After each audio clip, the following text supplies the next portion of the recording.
กเตียงมงได้คัดเทระหดสับไงอาศัยได้สะเพียบยะปีรวบรวมคเนียพองบำพลานคเนียพองไอ้กับเพียบคเนียพองต่อสู้คเนียพองต่อสู้ดับไปไอ้กับเพียบขนมกาต่อสู้อวัยเตียงออก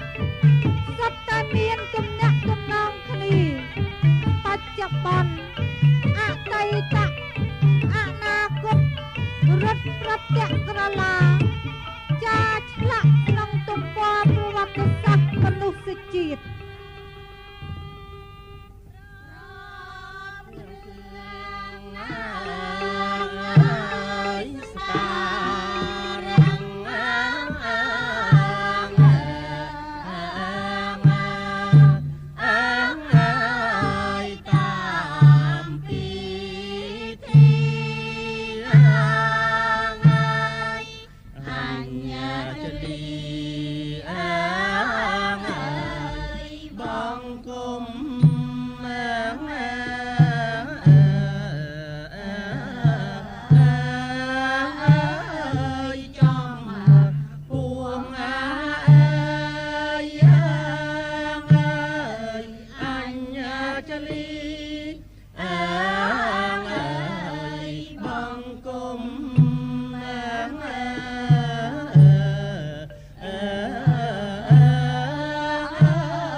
ប្រាសាទ